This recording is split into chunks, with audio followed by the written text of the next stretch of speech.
ये बोलने का अधिकार भी नहीं था। ये तमाम प्रकार के अधिकार दिलवाए और उसकी बदौलत हमारे समाज में जिनके गले में हांडी और कमर में झाड़ू होता था, टाई आ गई, कमर में पिस्तौल आ गई। जिनके गले में झाड़ू, गले में हांडी और कमर में झाड़ू, ये परिवर्तन कैसे हुआ? उन महापुरुषों के द्वारा जो संविधान हमको मिला उसकी बदौलत ये परिवर्तन हुआ है। ये किसी 33 करोड़ देवताओं की कृपा से नहीं हुआ। 33 करोड़ देवताओं की कृपा से अगर होता तो हमारे दादा परदादा भी अधिकारी कर्मचारी और ऐसे मंच पे आकर के बोलने लायक होते। तो साथियों, हमारे महापुरुषों ने जिस विपरीत परिस्थितियों में साधनहीन लोगों को, अशिक्षित लोगों को संगठित करके जो अधिकार दिलाए हैं, वो अधिकार आने वाली पीढ़ियों के लिए बचे, उसके लिए हम लोगों को सामाजिक ऋण चुकाना है। उनकी बदौलत जो हासिल हुआ है, समय, बुद्धि, पैसा, हुनर, उसको इन्वेस्ट करना है। ये इन्वेस्ट करने वाला मामला है। हमारे महापुरुषों ने इन्वेस्ट किया, उसका परिणाम आज हम हैं। अगर हम इन्वेस्ट करेंगे, आने वाली जनरेशन का भविष्य है। नहीं तो आज वर्तमान परिस्थितियां देख सकते हैं आप। तो साथियों, आज बामसे हमारे जो 4 साथी, 5 साथियों का आपने सम्मान किया, इन्होंने ब्राह्मणों को ना गोली मारी, ना इन्होंने किसी की हत्या की, ना कुछ नहीं। ऐसे जैसे मैं आज बोल रहा हूं, इसी तरीके से अपने विचार अभिव्यक्त किए और वो विचार अभिव्यक्त करने का अधिकार संविधान के आर्टिकल 19 ने हमको दिया है। ज्योतिबा फुले ने कहा था कि जो सही को सही और गलत को गलत कहने का साहस रखता है या कहता है, वही शिक्षा है। और वो संविधान ने हमको अपने विचार अभिव्यक्त करने, आप क्या मान रहे हो? आप अपने आप को मान रहे हो कि हिंदू? मानो। हम नहीं मान रहे, हम हिंदू नहीं है, क्योंकि हमको मालूम है कि हिंदू का अर्थ क्या होता है और ये हिंदू शब्द कहां से आया, कौन है इसका आविष्कारक और इसका अर्थ क्या है और किनको कहा गया, ये सब इतिहास मालूम है हम लोगों को। तो ये हमारे कार्यकर्ताओं ने बोला, उनकी भावनाएं ठेस पहुंच गई और उन पर विभिन्न तरह की धाराएं लगा करके उनको जेल भेज दिया। बोलने में गए ये जेल, 7-8, 8-8 दिन जेल रहे, सिर्फ जैसे मैं बोल रहा हूं इस तरीके से, जो कि संविधान ने पहले से ही हम लोगों को ये अधिकार दे रखा है। आप क्या मानो, ये आपका समस्या है। मुझे क्या मानना है, ये मैं स्वतंत्र हूं और मुझे संविधान ने, हमारे पुरखे ने, बाबा साहब ने आजादी दे रखी है। धर्म की स्वतंत्रता, विचार अभिव्यक्ति की स्वतंत्रता, क्या खाना है, क्या पहनना है, कैसे रहना है, कहां रहना है, कहां जाना है, वो तमाम प्रकार के आर्टिकल 19 ने हम लोगों को अधिकार दिया है। तो बामसेव के मंच और बामसेव के कार्यकर्ता या अफसुट संगठन का कार्यकर्ता सही बोलता, संविधान के दायरे में रहकर के बोलता, कानून के दायरे में रहकर के बोलता, उसके बाद भी उनके विरोध में एफआईआर दर्ज होती है। अभी तक किसी अन्य जो संगठन चला रहे हैं, हजारों संगठन है, लाखों संगठन है, कौन से कार्यकर्ताओं के पीछे किनकी एफआईआर दर्ज होती है और किनके विरोध में मोर्चे निकाले जाते हैं, किनको बोलने से रोका जाता है, आप लोगों को जानकारी होगी। हमको 3-4 जगह बोलने से रोका था, उसके लिए हम नागपुर आरएसएस के मुख्यालय पे 6 अक्टूबर 2022 को 4.5 लाख लोगों का मोर्चा लेकर के गए थे। कितने? 4.5 लाख लोग। और मोर्चे में कौन जा सकता है? उसमें कर्मचारी, अधिकारी नहीं जा सकता।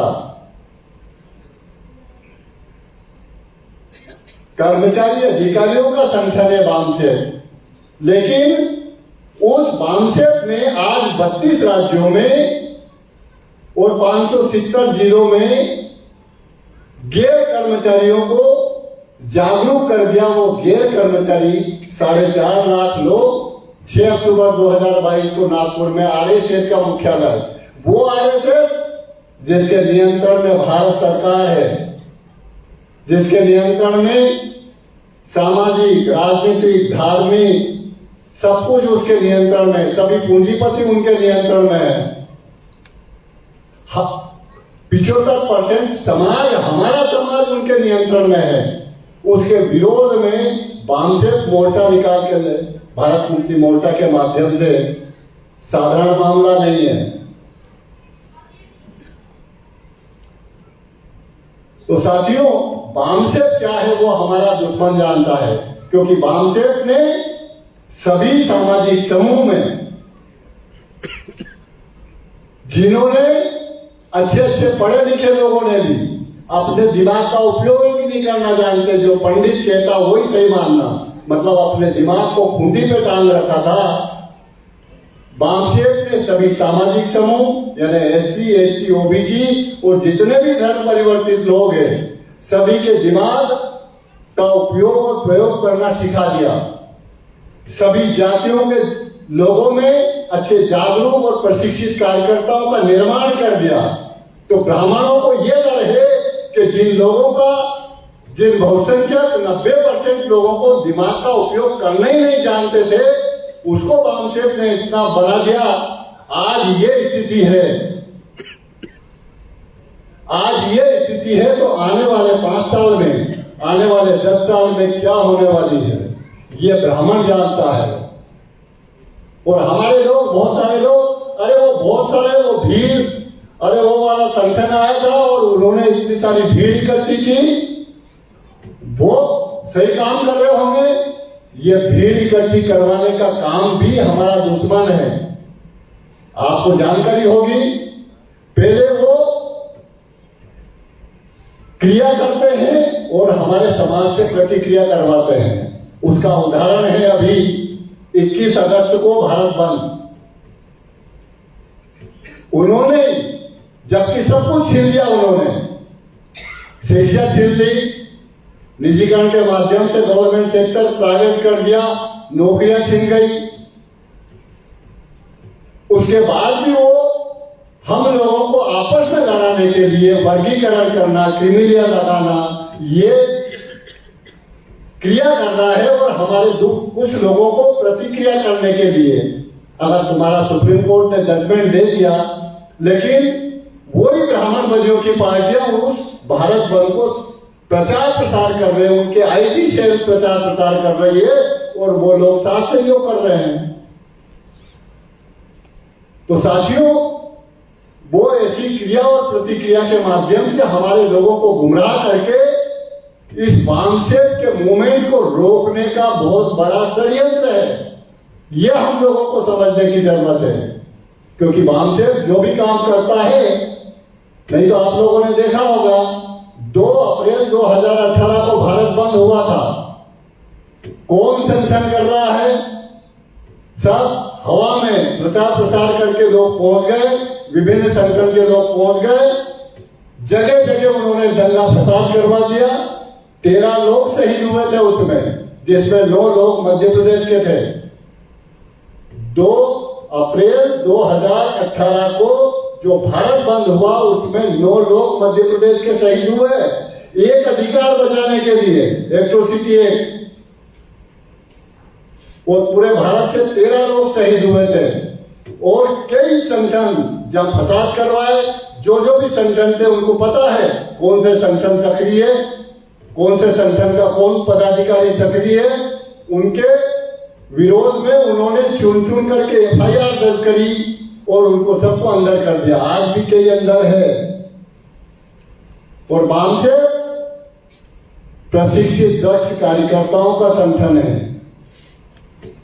6 अक्टूबर 2022 को नागपुर में 4.5 लाख लोग लग गए। आपने कभी सुना क्या वहां फसाद हो गया? वहां किसी के विरोध में प्रकरण दर्ज हुए, लोग जेलों में हैं। अभी 31 जनवरी 2024 को जंतर मंतर पर ईवीएम के विरोध में 2.5-3 लाख लोग गए थे। कभी आप लोगों ने सुना? समय समय पर हमने भारत बंद किया, आज तक किसी के भी विरोध में कोई प्रकरण दर्ज हुए? बोलने के ऊपर प्रकरण दर्ज कर रहे हैं, बोलने नहीं देते हैं। क्योंकि हम जो बोलते हैं, वामन मेश्राम साहब कहते हैं, हम जागरूक करने के लिए बोलते हैं। वो जगाने वाला धोखा नहीं देता है, और जो धोखा देता है वो जगाता नहीं है। वो क्या करता है? बहुत सारे संगठन चल रहे हैं समाज के नाम पे, महापुरुषों के नाम पर, और वो भीड़ इकट्ठी करवाते हैं दुश्मनों के माध्यम से। संगठन भी दुश्मनी बनवाता है और चुनाव के पहले सौदेबाजी करके नेता बन जाता है। चुनाव या तो कांग्रेस से सौदेबाजी हो जाएगी या बीजेपी से सौदेबाजी होगी, और उन्हीं को गाली देकर के संगठन बनाते हैं, और चुनाव के समय उन्हीं से सौदेबाजी करके नेता बन जाते हैं। तो साथियों, ये हम लोगों को भ्रमित करने के लिए निरंतर काम कर रहे हैं। अब विषय है सर, ईवीएम को खत्म कर देना चाहिए। ईवीएम को मनुष्यों या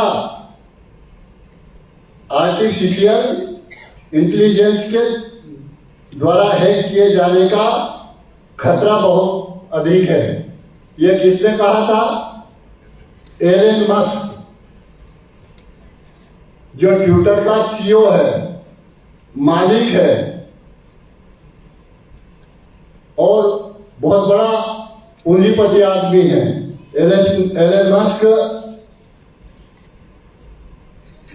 ये टेस्ला, इलेक्ट्रिक कार निर्माता टेस्ला, उसका मालिक है। रॉकेट निर्माता स्पेस एक्स और ट्विटर, इसका मालिक है। वामन मेश्राम साहब ने ईवीएम के विरोध में, जैसे सुप्रीम कोर्ट का जजमेंट आया, और सुप्रीम कोर्ट का बहुत बड़ा इतिहास है इसके ऊपर, हमारे पास इतना समय नहीं है। बीजेपी के लोग ही लाल कृष्ण आडवाणी और डॉक्टर सुब्रमण्यम स्वामी ही ईवीएम के विरोध में सुप्रीम कोर्ट में गए, और 8 अक्टूबर 2013 को सुप्रीम कोर्ट ने मान लिया कि ईवीएम से फ्री, फेयर, ट्रांसपेरेंट चुनाव नहीं हो सकता। उसके बाद वामन मेश्राम साहब ने ईवीएम के वो जजमेंट कि यदि 8 अक्टूबर को जो जजमेंट दिया, उसमें कहा गया कि ईवीएम से फ्री, फेयर, ट्रांसपेरेंट चुनाव नहीं हो सकता। इसके साथ में एक और मशीन जोड़ना पड़ेगी, जो सेकंड मशीन, वीवीपैट मशीन, जो कागज की पर्ची निकालने वाली मशीन। अब 2013 में आया आपका जजमेंट, और 14 में चुनाव हुए। 36 इंच का सीना वाला प्रधानमंत्री बना, पिछड़ा वर्ग का इस्तेमाल करके, मूर्ख बना करके या बेवकूफ बना करके, कि मैं पिछड़े वर्ग का हूं, मैं नीच जाति का हूं, मैं चाय बेचने वाला हूं, ये कहकर के वो प्रधानमंत्री बना। 2013 में जजमेंट आने के बाद भी 14 में वीवीपैट मशीन नहीं लगाई। वामन मेश्राम साहब सुप्रीम कोर्ट में गए, और 24 अप्रैल 2017 को 100% ईवीएम के साथ में वीवीपैट मशीन लगना चाहिए, वो केस उन्होंने जीता। हम गए, हम कोर्ट में भी लड़ रहे हैं, रोड पे भी लड़ रहे हैं, और तमाम जो ब्राह्मणों के जो षड्यंत्र चल रहे हैं, जो नई नई नीतियां बना रहे हैं। बैठे रहिए आप लोग, मेरी आवाज आ रही है पीछे? हाँ, बैठे रहिए आप। तो साथियों, ये 2019 में भी जजमेंट जो आया तो 2019 में प्रत्येक ईवीएम मशीन के साथ में वीपीएटी मशीन जोड़ी गई, लेकिन सुप्रीम कोर्ट का जजमेंट था कि इन केस ऑफ डिस्प्यूट अगर विवाद की परिस्थिति बनती है तो वीपीएटी मशीन से निकलने वाली पर्चियों की 100% रिकाउंटिंग होना चाहिए। अब 2019 में उन्होंने रिकाउंटिंग न करने के लिए नए कानून बनाए कि सेकंड आदमी अगर आपत्ति लेगा तो ही सेकंड, जबकि सुप्रीम कोर्ट का निर्णय यह था कि कोई भी आपत्ति लेगा तो उसकी 100% रिकाउंटिंग होगी। लेकिन उन्होंने एक और नया कानून बनाए, उसकी रिकाउंटिंग नहीं की। आपको जानकारी के लिए बता दें साथियों कि सेकंड मशीन 3,568 करोड़ रुपए खर्चा करके 3,568 करोड़ खर्चा करके सेकंड मशीन लगाई गई और उससे वो पर्चियां निकाली जा रही है।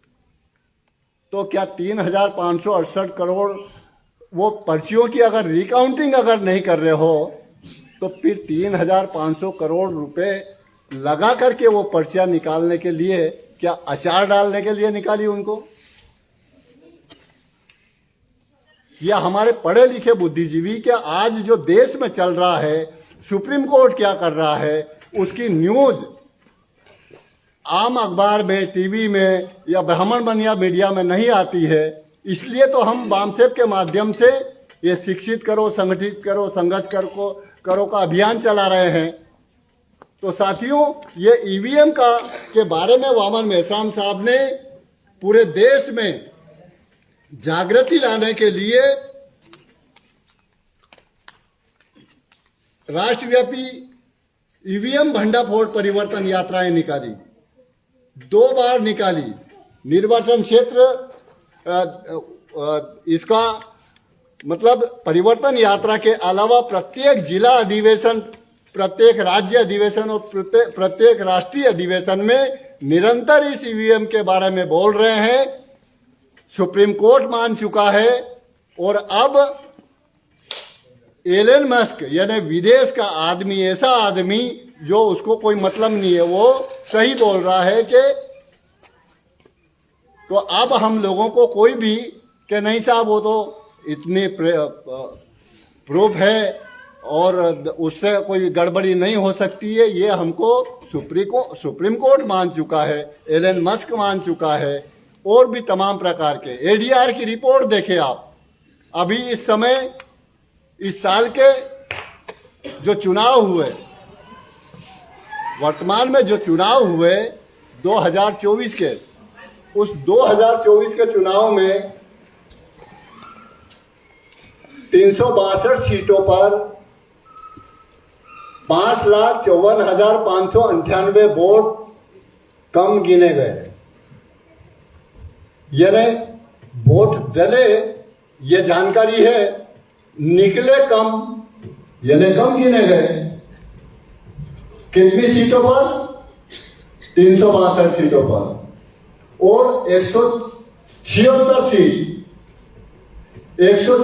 सीटों पे 35,093 वोट अधिक निकले। क्या ईवीएम बच्चे पैदा करती है क्या? जब डले ही नहीं उसमें वोट, चुनाव करवाने वाले अधिकारी जानते हैं कि इसमें कितने वोट, उसका प्रमाण पत्र भी देते हैं, वो मतपत्र लेखा के रूप में वो अलग, उसके बाद भी अलग वोट निकल रहे हैं। इसका मतलब है ईवीएम ही रातों रात बच्चे पैदा कर रही हो। तो बहुत बड़ा घोटाला है साथियों ये। ईवीएम के बारे में, ये आपके वोट का अधिकार जो बाबा साहब अम्बेडकर ने राजा बनने का अधिकार दिया है कि आप राजा बन सकते हो आप जिसको चाहो आप उसको राजा बना सकते हो, संख्या आपकी ज्यादा है, लेकिन 3.5% ब्राह्मण ईवीएम के माध्यम से राजा बन रहे हैं और आप लोगों को धर्म, आस्था, हिंदू, मुस्लिम, मंदिर, मस्जिद के नाम पर गुमराह कर रहे हैं।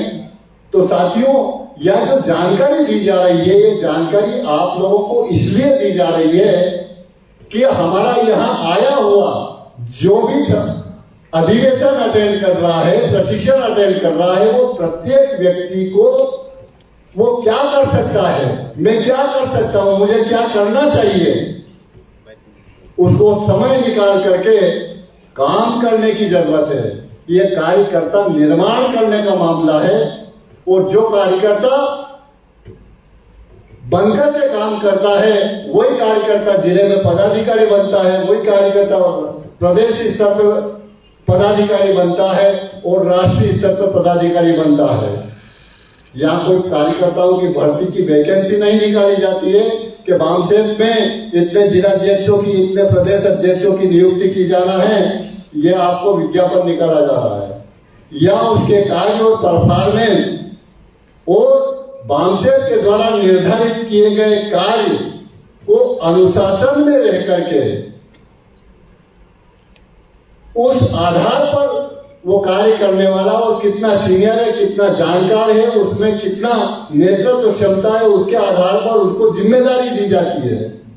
और वो जिम्मेदारी सोशल मीडिया में वायरल करने के लिए नहीं दी जाती कि हाँ साहब, मैं राष्ट्रीय आदिवासी एकता परिषद का राष्ट्रीय अध्यक्ष हूँ, राष्ट्रीय आदिवासी कर्मचारी संघ का राष्ट्रीय अध्यक्ष हूँ, तो ये मुझे सोशल मीडिया में लोगों से शुभकामनाएं और बधाई देने के लिए नहीं दी है। ये जिम्मेदारी मुझे उस स्तर की पूरे राष्ट्रीय लेवल पे आदिवासियों को इस मूवमेंट के साथ में जोड़ने के लिए जिम्मेदारी दी गई है। आज बामसेफ के माध्यम से सभी सामाजिक समूह में जिले से लगा करके राष्ट्रीय स्तर पर हम जैसे लोग निर्माण कर दिए हैं उन्होंने, जैसे राष्ट्रीय पिछड़ा वर्ग मोर्चा, चौधरी विकास पटेल वो राष्ट्रीय अध्यक्ष है। तो ऐसे तमाम प्रकार के सामाजिक समूह में राष्ट्रीय मुस्लिम मोर्चा, राष्ट्रीय सिख मोर्चा, राष्ट्रीय आदिवासी एकता परिषद, भारत मुक्ति मोर्चा, युवा मोर्चा, बेरोजगार मोर्चा, महिला मोर्चा, 89 संगठन, और यही हमारे ब्राह्मणों के बामसेफ ने विद्यार्थी से लगाकर पेंशनर तक व्यक्ति को एक केडर बेस कार्यकर्ता और नेतृत्व निर्माण कर दिया है।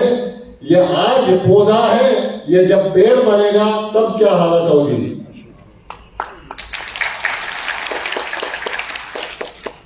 तो साथियों, ये जो ईवीएम के बारे में जो भी चर्चा की जा रही है, तमाम प्रकार की चर्चा वामन मेश्राम साहब का नाम डालें या ईवीएम डालें, आपको यूट्यूब पर मिल जाएगा।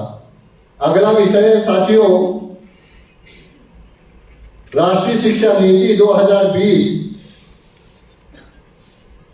की आड़ में मनुस्मृति को लागू करना भारतीय संविधान को निष्प्रभावी करने का शासक जातियों का षड्यंत्र है। साथियों, ये नई शिक्षा नीति 2020 कोरोना के पीरियड में लाई गई। उसी कोरोना के पीरियड में यूसीसी यूनिफॉर्म सिविल कोड का प्रोपेगेंडा किया गया था। उसी कोरोना के पीरियड में लेबर लॉ 29 लेबर लॉ खत्म कर दिए। उसी कोरोना के पीरियड में किसानों के विरोध में 3 नए कानून बने। इधर पूरे देश के लोगों को घर में बंद कर दिया लॉकडाउन के माध्यम से, और वो आपके विरोध में नीतियां बना रहे हैं। कौन बना रहे हैं? ये जो लेटरल एंट्री के माध्यम से भरे जा रहे हैं ना, डायरेक्ट सचिव, उप सचिव के पदों पर भारत सरकार के, आज ये तमाम पदों पर उन्होंने आरएसएस के प्रशिक्षित और दक्ष जो हमारे विरोध में कानून बनाया, हमारे विरोध में अगर संविधान के अनुसार हमारे हक अधिकार दिए हुए उसको लागू ना करे, इसके लिए उन लोगों को बिठाए हुए और आरएसएस के केडर बेस लोग हैं। जितने भी ब्यूरोक्रेसी के लोग हैं वो सब उनके लिए काम कर रहे हैं। कलेक्टर भी उसी को बनाया जाएगा जो उनके दिशा निर्देशन में काम करेगा, आरएसएस के दिशा निर्देशन में। मुख्यमंत्री भी उसी को बनाया जाएगा, राष्ट्रपति भी उसी को बनाया जाएगा जो आरएसएस की मंशा के अनुरूप काम करे। तो साथियों, ये जो नई शिक्षा नीति है, हम लोगों को जो संविधान के माध्यम से पढ़ने का, नौकरी का, राजनीति का, ये तमाम प्रकार के अधिकार आज हमको जो मिले हैं, ये नई शिक्षा नीति पैतृक आधारित शिक्षा, जिसको कहा जाता है स्किल डेवलपमेंट। चमार का लड़का चमड़े का काम करेगा, वो सिखाएंगे। लोहार का लोहे का काम करेगा, सुनार का सोने का काम करेगा, बढ़ई लकड़ी का काम करेगा। पैतृक आधारित, सर्च कर ले आप, प्रधानमंत्री विश्वकर्मा योजना, गूगल पे सर्च कर लेना, सब आ जाएगा उसमें। तो ये शिक्षा, इसका मतलब उन लोगों को 8वीं से आगे नहीं जाने देना, 8वीं के आगे जाने नहीं देना। उनको मालूम है कि अगर हायर एजुकेशन में, टेक्निकल और प्रोफेशनल एजुकेशन में लोग जा रहे हैं, आज हर तरह का मैन पावर तैयार हो गया है। आज वापस हमारा ब्रेन, यानी मानसिक रूप से गुलाम बनाने के लिए वो ये शिक्षा नीति ला रहे हैं। यानी वापस जानवर जो सही और गलत का फैसला करने लायक नहीं है, वो जानवर होता है। और अभी तक हम आंखें वाले मनुस्मृति के माध्यम से, बाबा साहब अम्बेडकर ने मनुस्मृति क्यों जलाया था? ब्राह्मणों को संदेश देने के लिए और हमारे लोगों के अंदर विश्वास जगाने के लिए, उसके बारे में बताने के लिए कि तुम्हारा तमाम प्रकार के सत्यानाश का कारण, तो तुम्हारी तबाही और बर्बादी का कारण ये मनुस्मृति है। यह हमारे लोगों को संदेश देने के लिए 25 दिसंबर 1927 को बाबा साहब अम्बेडकर ने जलाया था। आज हम अगर मनुस्मृति के बारे में बोल नहीं पा रहे हैं, चौराहे पे बोल नहीं पा रहे हैं, क्योंकि व्यवस्था पे, प्रशासन पे, शासन पे उन्हीं का कब्जा है। वो हमारे विरोध में FIR दर्ज करके हमको अंदर कर देते हैं। तो साथियों, ये नई शिक्षा नीति हमको फिर से जानवर बनाने की नीति का एक बहुत बड़ा षड्यंत्र है। यह विषय यहां क्यों रखा गया कि अगर आप लोग ये जो तमाम प्रकार के जो षड्यंत्र चल रहे हैं, नई नई नीतियां बन रही है, नए नए कानून बन रहे हैं, अगर अवेयर नहीं हुए तो आप अभी से अनुमान लगा लीजिए, वो देख लीजिए अपने पुरखों का 1857 का इतिहास के 1857 में हमारे पुरखे किस स्थिति में थे, हमारे आने वाले जनरेशन किस स्थिति में होगी। कोई आने वाला नहीं है। कोई आता तो फूले साहू अम्बेडकर को जिंदगी लगाने की जरूरत नहीं होती। कोई आता, कांशीराम नहीं आता, कोई आता, वामन मेश्राम नहीं आता।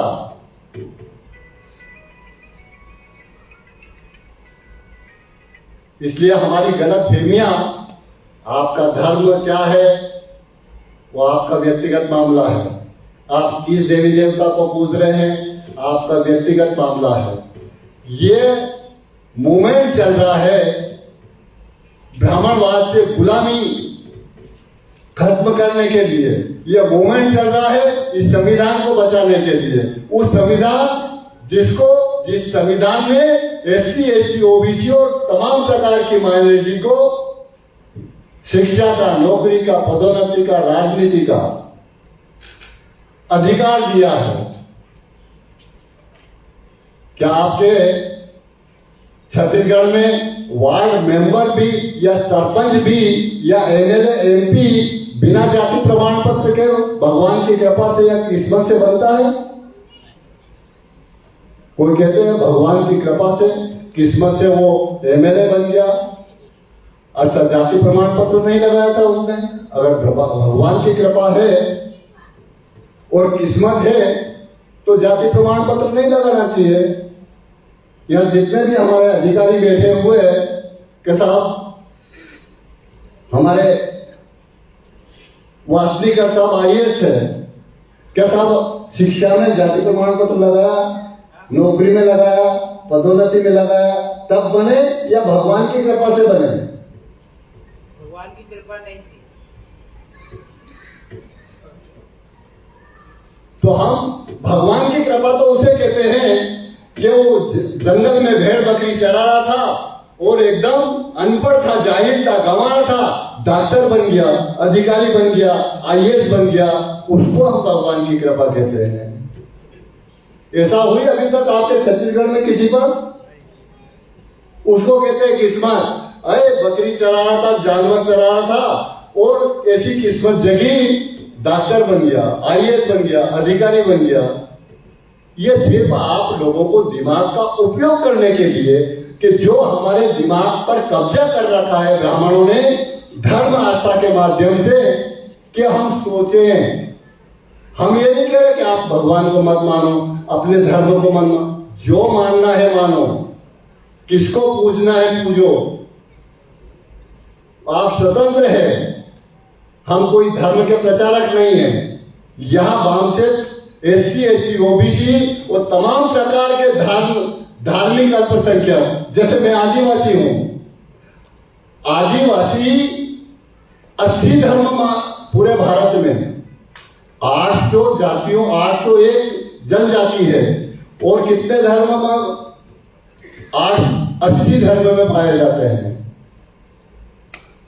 लेकिन हमको अनुसूचित जाति शब्द जो आया, अनुसूचित जनजाति शब्द जो आया, ये संविधान के माध्यम से आया और हमको वो सामाजिक समूह के नाम पर अधिकार मिले हैं, ना कि किसी जाति विशेष या धर्म के नाम पर। हम उस वर्ग में आते हैं।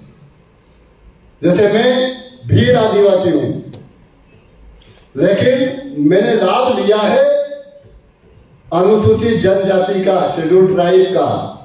और शेड्यूल ट्राइब में कितनी जातियां आती है? 801। मतलब मैं 801 जनजाति का प्रतिनिधि हूं, किसी भील का नहीं हूं। यह हमको सोचने की जरूरत है कि मुझे भील के नाम पर संविधान में अधिकार नहीं मिले हैं, अनुसूचित जनजाति के नाम पर अधिकार मिले हैं। और उस अनुसूचित जनजाति में 801 जनजाति आती है, इसलिए मैं 801 जनजाति का प्रतिनिधि हूं। तो साथियों, ये हम लोगों को जो नई शिक्षा नीति इन्होंने लाए हैं, ये बहुत बड़ा षड्यंत्र है। इसके बारे में हमको और भी जानकारी प्राप्त करने के लिए वामसेठ के विभिन्न कार्यक्रम अटेंड करना होंगे और प्रशिक्षण अटेंड करने होंगे। एक विषय और जिस पे मैं बात रखना चाहूंगा साथियों, कि ओबीसी की जाति आधारित जनगणना न करना ओबीसी को संवैधानिक अधिकारों से वंचित रखने का शासक वर्ग का सुनियोजित षड्यंत्र है। साथियों, ये ओबीसी की जाति आधारित जनगणना का बहुत बड़ा इतिहास है, क्योंकि सबकी जनगणना होती थी अंग्रेजों के शासनकाल में, और अंतिम अंग्रेजों के शासनकाल में 1931 में जनगणना हुई थी। उसके आधार पर एससी 15%, एसटी 7.5% और ओबीसी 52%। उस समय पाकिस्तान नहीं बना था और 1947 में पाकिस्तान बन गया। कुछ लोग उधर चले गए, वो जो लोग पाकिस्तान में चले गए, उसके बाद जो लोग बचे हुए, उनमें से अगर परसेंटेज निकाला जाए तो 52% की बजाय 60% ओबीसी। और अभी बिहार में जनगणना करवाई नीतीश कुमार ने, तो उन्होंने 64%, 63-64% ओबीसी माना वो बिहार में। तो साथियों, वो ओबीसी हमारा बड़ा भाई, हम एससी और एसटी को 1950 में ही जैसे ही संविधान लागू हुआ, शिक्षा में आरक्षण मिल गया, नौकरी में आरक्षण मिल गया, राजनीति में आरक्षण मिल गया, सब अधिकार मिल गया। और हमारे बच्चे, हम एससी एसटी के लोग, हमारे बच्चों को पढ़ाने नहीं लायक नहीं थे। छात्रवृत्ति मिलती है, हॉस्टल मिल रहे, किताबें मिल रही है, ये तमाम प्रकार की सुविधाएं मिली, तब जाकर के हम लोगों को का विकास और कल्याण हुआ है। संविधान में प्रावधान था उसका, ये प्रावधान ओबीसी को भी था, लेकिन जो साधन संपन्न ओबीसी को मूर्ख बनाया, बेवकूफ बनाया इन ब्राह्मणों ने, उस समय के ब्राह्मण नेताओं ने। तो साधन संपन्न ओबीसी के लोगों को, ये अंबेडकर तुमको हरिजन बनाना चाहता है, तुमको आरक्षण चाहिए, आना नहीं चाहिए। तो ऐसे ओबीसी के साधन संपन्न लोग, लैंडलॉर्ड लोग, उनको बहका करके उस ओबीसी के आरक्षण, ओबीसी कौन है इसके बारे में बात चर्चा नहीं होने दी। उसके बाद भी बाबा साहब अम्बेडकर ने कि ओबीसी कौन है उसके लिए कमीशन बनाया जाए, जांच की जाए कि ओबीसी कौन है। एससी और एसटी के अलावा जो ब्राह्मण बनी है और राजपूत नहीं है, बाबा साहब ने वो कहा कि वो ओबीसी है, जो वर्ण व्यवस्था के अनुसार शूद्र कहलाता है। कमाऊ, जो काम करने वाले लोग हैं, वो सब ओबीसी लोग हैं। तो साथियों, बाबा साहब अम्बेडकर ने उसके लिए, ओबीसी के लिए अपने मंत्री पद से इस्तीफा भी दिया था कि नहीं, ओबीसी की जाति आधारित जनगणना होना चाहिए। लेकिन उसके बाद भी साथियों, केलकर आयोग बना, केलकर आयोग की रिपोर्ट आई, रद्दी में फेंक दी, फिर मंडल आयोग बनाया। ये इसका इतिहास है। उस मंडल आयोग को भी लागू नहीं किया। उसके बाद 42 साल के बाद एससी एसटी को 1950 में जो अधिकार मिल गए थे, ओबीसी को वो जनगणना नहीं होने के बाद भी जो 52% को 42 साल के बाद 1992 में एक टुकड़ा डाला, 52% को 27% दिया और क्रीमिलियर लगा दिया। चौधरी विकास पटेल कहते हैं क्रीमिलियर वो है जो चने खा सकता है, उसको चने नहीं दिए, यानी जिसको दांत है उसको चने नहीं दिए, और जिसको दांत नहीं है उसको चने दिए गए। यानी जो पढ़ा लिखा करके अब आरक्षण का लाभ ले सकता है, उस 27% में से 52% को 27 दिया, और उस 27 में भी क्या कहा कि जो पढ़ा सकता है उसको आरक्षण नहीं मिलेगा, यानी उसको क्रीमिलियर लगा दिया। तो साथियों, आज भी अगर वास्तव में जनगणना अगर होती है, ओबीसी की जाति आधारित जनगणना होती है, तो उसमें पता चल जाएगा कि कितने ओबीसी ग्रेजुएट है, कितने पोस्ट ग्रेजुएट है, कितने आईएएस है, कितने आईपीएस है, कितने हायर सेकेंडरी है, कितने कर्मचारी है। 1992 में सिर्फ उनको नौकरी में आरक्षण दिया, शिक्षा में नहीं दिया। ये ओबीसी के साथ जो धोखेबाजी हो रही वो बता रहा हूं। 2006 में अर्जुन सिंह मुख्यमंत्री, एक क्षत्रिय ने 42 साल के बाद 52% को 27% दिया, और दूसरे क्षत्रिय ने शिक्षा में अधिकार दिया 2006 में, और तीसरा वामन मेहतराम साहब के माध्यम से नीट की परीक्षा में आरक्षण, नीट में नहीं तो नीट में ओबीसी को नहीं था। ये हमारा बामसेब का उत्पादन है कि नीट में ओबीसी को आरक्षण, और आज वर्तमान में सब कुछ खत्म कर दिया उन्होंने। तो साथियों, हमारा ओबीसी का जनगणना का मुद्दा 2011 से बामसेब उठा रहा है। 2011 से ओबीसी को जगा रहा है, 2011 से, और आज भी हम निरंतर उस ओबीसी के साथ में, क्योंकि हमारा बड़ा भाई है। हम हमारे महापुरुष बुद्धा से लगा करके बाबा साहब अम्बेडकर तक न्याय, समता, स्वतंत्रता, बंधुत्व, उस पर आधारित समाज जो हमारे संविधान की प्रस्तावना में दिया हुआ है, उसको लेकर के चल रहे हैं साथियों। कि हम सिर्फ हमारा संविधान को अमल में लाना चाहते हैं, और संविधान कहता है कि जिसकी संख्या जितनी भारी उसकी उतनी हिस्सेदारी। ये हमारा संविधान है, ये कोई रामायण ग्रंथ पुराण नहीं बता रहे हैं, हमारा संविधान ने हम लोगों को अधिकार दिया है। तो साथियों, उसके लिए हमारे बुद्धिजीवी लोगों को जिस तरह के विषय हमारे रखे गए हैं, जैसे ओबीसी की जाति आधारित जनगणना करने से आपको आपका हक मिलेगा, आप लोगों को जो धोखेबाजी हो रही है वो धोखेबाजी का पता चलेगा, और आप वर्तमान में क्या षड्यंत्र चल रहा है, क्या आपके विरोध में नीतियां बन रही हैं, और भी हम लोगों को कमजोर किया जा रहा है। करोड़ों लोगों को उन्होंने राशन की दुकान पे पहुंचा दिया है, करोड़ों लोगों को उन्होंने धर्म, आस्था, कांवड़ यात्रा, गणेश चतुर्थी आ रही है अभी, और अभी कल जन्माष्टमी है, ना मालूम कितने लोग करोड़ों रुपए खर्च कर रहे हैं हम लोगों को गुलाम बनाने के लिए। हमको, हमारे समाज को और आने वाली हजारों पीढ़ियों को उस गुलामी से बचाने के लिए और इस संविधान को अमल में लाने के लिए हम लोगों को काम करने की जरूरत है।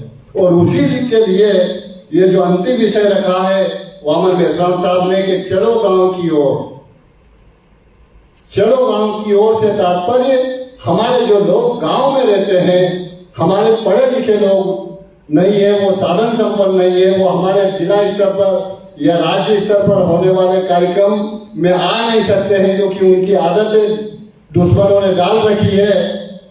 वो कोई भी कार्यक्रम करते हैं उनके लिए साधन उपलब्ध करा देते हैं, जैसे चल भैया ये गाड़ी फ्री में आना है, फ्री में जाना है, फ्री में खाना है, आपको तो जय जयकार करना है, झंडे तोपना है हमारे, ये जो आदत डाल रखी है। तो साथियों, चलो गांव की ओर, ये बामसेठ ने जो हम लोगों को नारा दिया है, ये स्लोगन दिया है, निर्देश दिया है कि हमको गांव तक पहुंचना है, तो गांव तक कौन पहुंचेगा? अकेले कोसले जी या अकेले बोरकर जी? ये कार्यक्रम क्यों रखा है? या जितने भी लोग आए हुए हैं कि भैया हमारे समाज के लोग गांव में रहते हैं, हम लोगों को, हम जिस क्षेत्र में, जिस जिले में रहते हैं, हम लोगों को ये जिम्मेदारी देना होगी, और वहां पर मीटिंगें लगा करके, प्रशिक्षण लगा करके, जिला स्तर का, तहसील स्तर का कार्यक्रम लगा करके, इस तरीके से जो यह कार्यक्रम किया जा रहा है आज जानकारी देने के लिए, वहां आपको तहसील जिले में ऐसे कार्यक्रम लगा करके उनको जगाना होगा, जानकारी देना होगी। बाहर से, जैसे मैं मध्य प्रदेश से अध्यक्षता करने के लिए आया हूं, आप अपने जिले में लगाते हैं, प्रदेश स्तर का या किसी अन्य जिले का वहां अध्यक्षता के लिए वक्ता आएगा, जो आपको जो सब्जेक्ट रखे गए उस पर जानकारी देगा। ये काम हम लोगों को सबको करना है। या इतना बड़ा हाल किया, ये सब कुछ किया, आप लोग खर्चा कर रहे हैं, आप यहाँ आ रहे हैं, आप यहाँ आकर के किराया खर्चा करके आए, लेकिन यहाँ आए होंगे तो कई अधिकारी कर्मचारियों ने रजिस्ट्रेशन करवा करके जो भी 200, 400, 500 रुपए का हमारा रखा वो भी दिया होगा। काय के लिए कर रहे हैं? रेखवाल के भाषण सुनने के लिए? क्या वो मध्य प्रदेश से आ रहा है एक आदिवासी, वो नशे में बोल रहा है, कौन सी पी करके आया, ये देखने के लिए? तो साथियों, ये प्रत्येक सामाजिक समूह, एससी, एसटी, ओबीसी और माइनॉरिटी के सभी लोगों को इस कारवां में जानकारी लेकर के जोड़ने की जरूरत है, और अपना समय, बुद्धि, पैसा इसमें इन्वेस्ट करना होगा, तभी जाकर के हम गांव तक हमारे सभी सामाजिक समूह को, लोगों को इस मूवमेंट के साथ में जोड़ पाएंगे। 100% लोगों की जरूरत नहीं है हम लोगों को, मात्र 25% लोगों की जरूरत है। और उस 25% लोगों को हम संगठित करने के लिए निरंतर काम कर रहे हैं। उनको एक दिन रोड पे उतारना है, एक दिन आपकी सभी समस्या का समाधान हो जाएगा। उसकी तैयारी कर रहे हैं हम लोग कि हमारा एक पॉइंट पर कम से कम 4-5 हजार लोग हर 50 किलोमीटर 25 किलोमीटर पर एक पॉइंट बनाएंगे हम। उस पॉइंट पे कम से कम 5 से 10 हजार लोगों को लाना है। एक विधानसभा क्षेत्र में कम 3-4 लाख वोटर होते हैं, वो भी 18 साल से ऊपर वाले।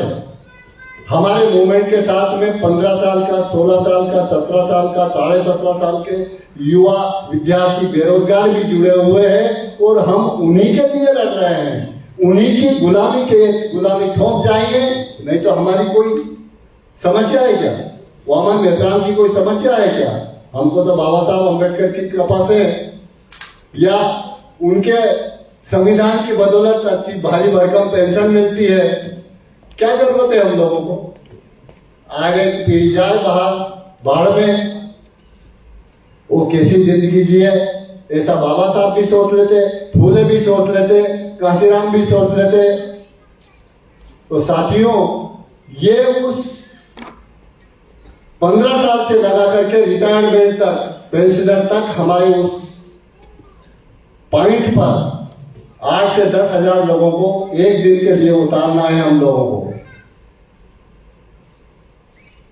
हमारी सभी समस्याएं का समाधान हो जाएगा, हम आजाद हो जाएंगे, जिस तरीके से दूसरे देश आजाद हो रहे आंदोलन की वजह से। और हमारा देश भी आजाद हुआ है, तथाकथित आजादी मिली है हम लोगों को 1947 में। अगर हम 1947 में आजाद अगर हो गए होते तो आज हमको ये कार्यक्रम करने की जरूरत थी। हम आजाद अगर होते, क्योंकि आजाद लोगों की कोई समस्या नहीं होती है। ब्राह्मण बंदियों की कोई समस्या है, उनकी बहन बेटियों के साथ अत्याचार हो रहे हैं, उनकी जमीन छीनी जा रही है, उनका अधिकार छीने जा रहे हैं। संविधान में दिए हुए अधिकार हमारे छीने जा रहे हैं।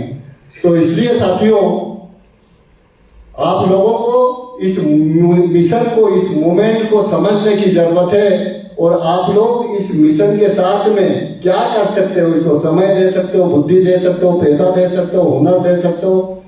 ये आपको करना होगा।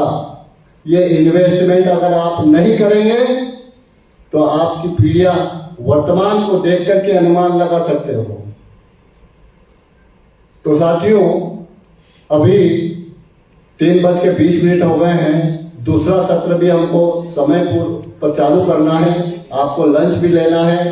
मैं आप लोगों से एक अनुरोध करना चाहता हूं कि दूसरे सत्र में जो विषय रखे गए हैं उसके बारे में आप जानकारी सुन करके जाएं। जल्दबाजी ना करें कि मेरी बस जा रही है, मेरी ट्रेन जा रही है। ठीक है, मैं आपको पास यहाँ पहुंचने के लिए 24 घंटे में पहुंचा हूं। इंदौर से आया हूं मैं, 24 घंटे तो सफर में लगे मेरे को। आज पूरा दिन यहाँ हो गए, फिर 24 घंटे मुझे वहां पहुंचने में लगेंगे। तो क्या आप 1-2 घंटे नहीं मैनेज कर सकते हैं? तो अगर आप 5, 5:30, 6 बजे तक अगर रुक सकते हैं तो आपसे अनुरोध है कि सेकंड सत्र में जो चर्चा हो रही है उसको सुन करके जाए। सिर्फ जानकारी देने के लिए ये कार्यक्रम किया जा रहा है, ना कि डीजे करके डांस करना और जयकार करना। ये बहुत हमारे समाज के लोग करते रहते हैं। तो आप लोगों ने मेरी बात ध्यान से सुनी, इसके लिए आभार, धन्यवाद। जय मूल निवासी, जय जोहार, सेवा जोहार। बहुत बहुत धन्यवाद विकास साहब। साथियों, जो लोग कैश इन हैंड जन आंदोलन निधि अपने साथ लाए हुए हैं वो आदित्य चौरे